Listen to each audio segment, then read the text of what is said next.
ஊரில் நெல்லே இல்லைங்கம்மா. இப்போது எலி எதை சாப்பிட்றதுக்காக இங்கே வருது? எலி சாப்பிட்றதுக்காக வரலைங்க. நாங்கள் பல்லு வளர்ந்துருங்க. சரி, பல்லு வந்து அதுக்கு டிஸ்டர்பாக இருக்கலாம். எமோட்டம். சரி, அது வந்து பேச்சுக்கிறதுக்காக அதை கடிக்கிறது. சரி சரி. இந்த ரெண்டு பையை கடிக்கிறதுங்க. வீட்டில் எல்லாம் கடிக்குதுங்க. உணவுக்காக கடிக்கிறது. சரி சரி. பல்ல பேச்சுறதுக்காக. அதுக்காக கடிக்கிறது. இதில் வந்து நெல் பயிரை கடிக்குங்களா? இது பயிர்தான் கடிக்கும். கத்திரிச்சு போட்டுருங்க பயிரை. கத்தம்னா அதுக்கு கல் வந்து சூழ்நிலை குறைஞ்சிது. அதுக்காக பண்ணுறது. இது என்ன ரகம் நெல் பயிருங்கம்மா? 7 to 38 சொல்லுவாங்க. சரி சரிங்க. எவ்வளோ நாள் ஆகுதுங்க இந்த பயிர்? 133 days. இன்னும் மறுபடி அறுவடைக்கு எவ்வளோ நாள் ஆகுங்க? அறுவடைக்கு இன்னொரு 70 days ஆகும். இல்லை, இதுலேருந்து இன்னொரு 70 days. இப்போ 60 days ஆச்சுங்க. 70 days ஆனால் அறுவடை. டோட்டலாக வந்து 130 நாள் ஆகுதுங்க.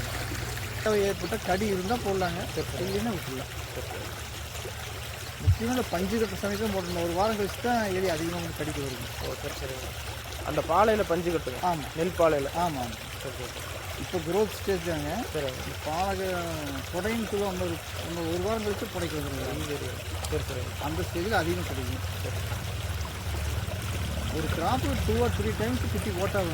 சரி சரி. எலி பிடிக்கலின்னா எல்லாமே எடுக்க முடியாது. சரி சரி. கம்ப்ளீட்டாக மேய்க்க வருது.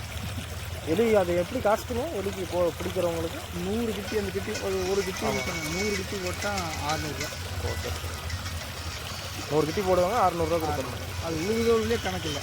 அதை வெட்டி எடுத்தால் சேர்ந்து கணக்கு. ஒரு ஏக்கருக்கு 100 கிட்டி போடணுங்களா? அது கடி பொறுத்து. கடி அதிகமாக வந்து 200 கூட போடலாம்.